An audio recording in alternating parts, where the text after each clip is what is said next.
Hello, hello, hello, my loves, and welcome to EQ with Jah.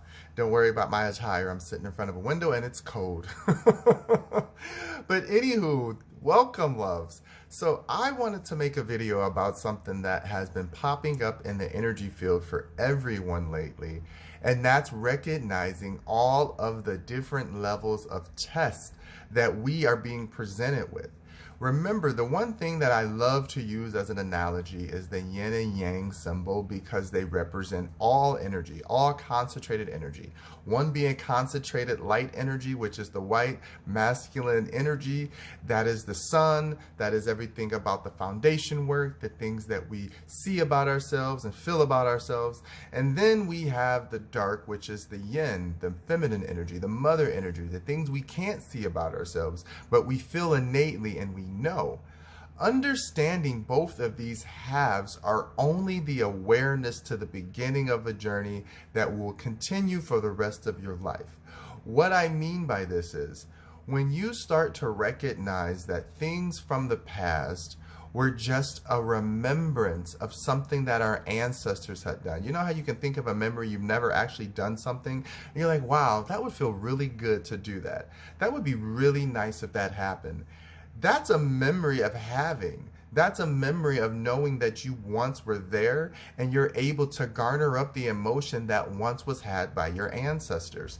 So when you can step into this recognition and understand that, wow, I don't actually have to take this path again to experience these same emotions that many people romanticize. Remember, romanticization is remembering something that we all experience as pleasurable and that we can go back and build this narrative around it. But if you really pay attention, it's a test to remember you're too comfortable. And it's okay to love something and be fond of the memory and reminisce on the memory, but when you start romanticizing the memory of the past as if it's better than the now, which is any day you wake up into the now, it's a moment to create new. And if you're not creating new, then you're only living in something that's been given to you. This is why the imagination is so powerful and so beautiful beyond our understanding, because with the imagination, it gets to create something that is now the physical body's truest desires. Remember, there's going to be plenty of desires that come from the past that are attached to our culture, our ancestors, our lineage, our whatever we were dipped into, as I like to say, when we were first born and when we first came and incarnated this body with the soul remembrance. Whatever that experience is, that is our memory bank to go back and say, checkpoint, been there, done that. I don't have to go backwards. And the soul thanks you. Remember, this physical body does not have to experience everything to understand it, either likes it or it doesn't like it. Our ancestors have physically put in all of the work, all of the science, all of the knowledge that they can to say you don't have to stick your hand in the fire to know you're going to get burned. At this point, we understand fire burns you, so there should be no confusion around that, and we can go ahead and start building equipment and material and tools that cases the fire but protects us from it as well. This is part of the remembering so that you don't have to feel torture now. So as we wake up into these journeys, this is where the physical body says, okay, I remember this memory of a time that felt really good to me and I wish I could go back there and I want to stay there because it was easy and it felt good. That's an acknowledgement of your inner child who's remembering a time when they felt safe and they didn't have to do as much to feel safe.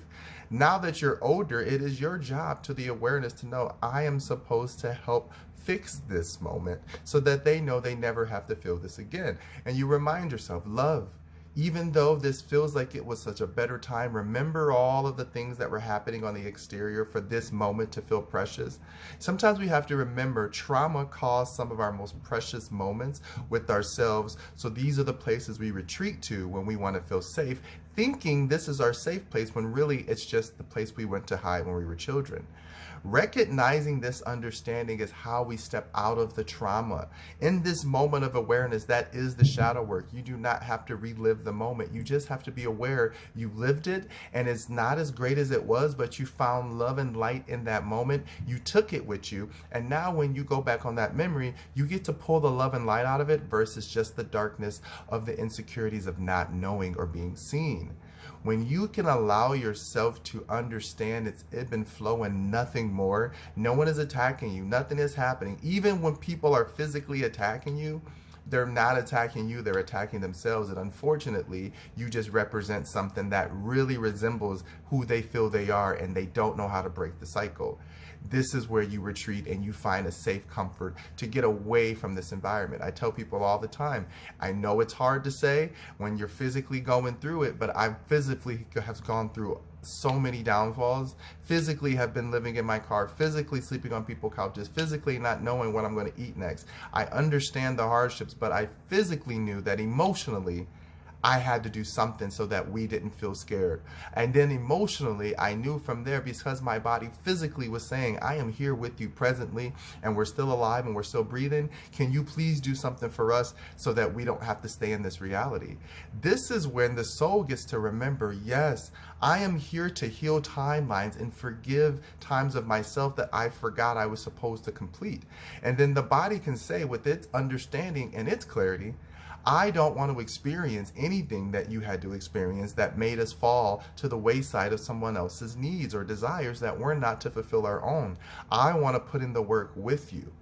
This is the moment that we say we understand the Kundalini, the chakras, everything opening and breaking away, and understanding that we are not one over the other. We are both halves to a whole that have to complete a cycle on each side of them. The cycle of darkness has to complete its cycle in the little black dot I'm talking about. So the black dot inside of the yang, it has to complete its cycle of being the darkness and light.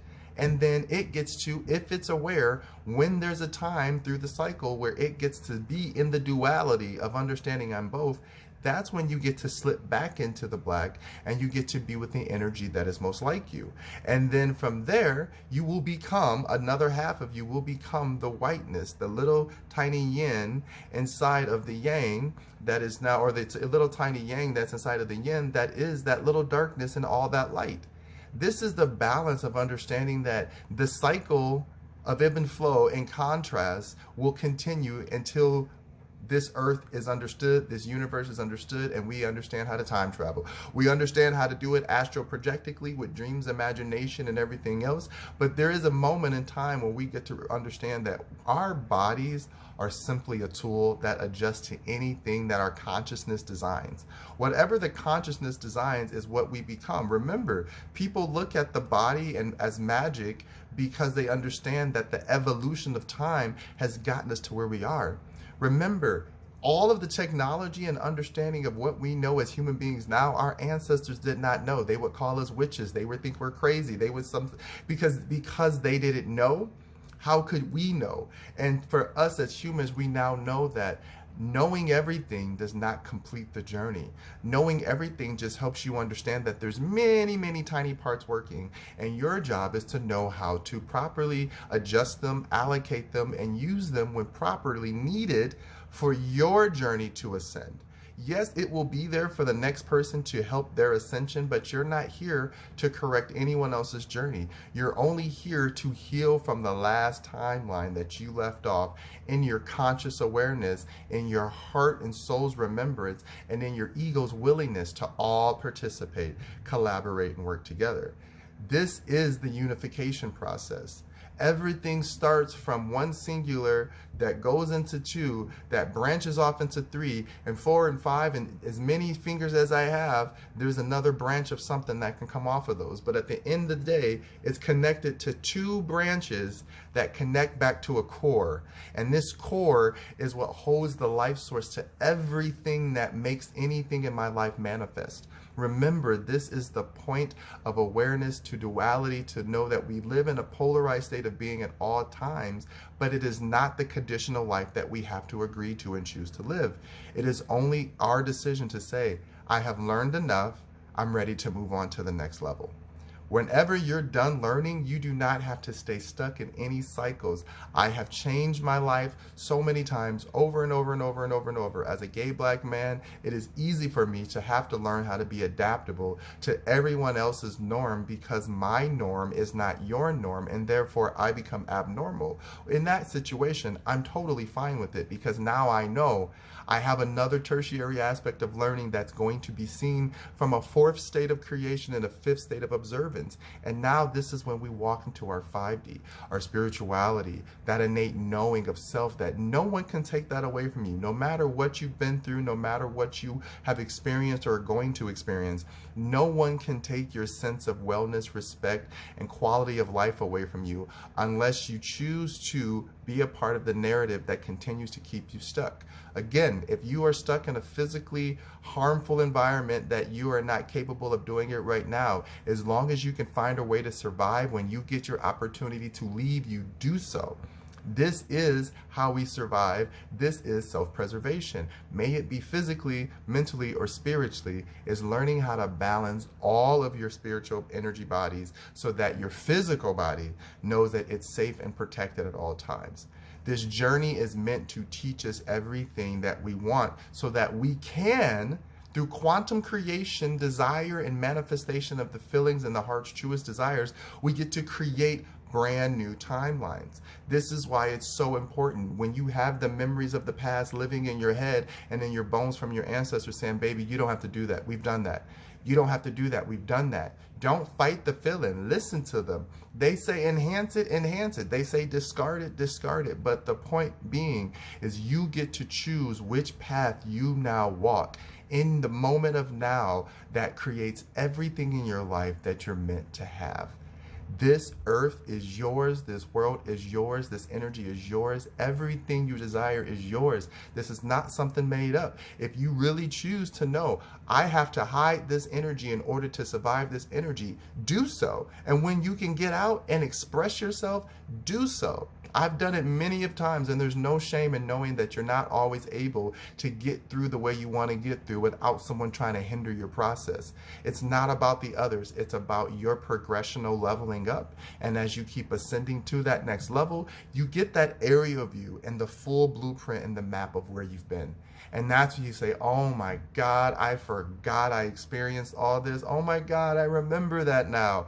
Wow, yeah, now I remember why I couldn't know that, because if I knew that before that, I would have never got there to get here. This is all about the alignment. This is all about the balance. So remember, yes, we have a physical body that feels everything, perceives everything, but this is our receptor source. This is our antenna, which we need to take care of and provide function to daily. But then the soul is again the gas. It's the remembrance. It's the thing that keeps us going, trying to remember why we're doing what we're doing. The consciousness will always lead you into a place that protects you, regardless of what you're doing, regardless of who you believe you are. If you understand that your consciousness is always with you and protecting you out of love, then you will always be protected out of love, and you will find your way back to your light, out of your darkness, and you'll find your way through your darkness back to your light. Source has been calling. Source has been heard. It is time to walk the life that you choose and put in the work. I love you guys as always. Thank you for following me. Thank you for supporting me. Thank you for knowing that your energy is all about building this soul that came here to complete a goal. I love you. I thank you. Check me out on all my social media platforms, as well as checking out my new book, The Rebirth, Reactivating Your Emotional Consciousness, now available on Amazon. I love you guys always. All details are down below in the bio. Besos.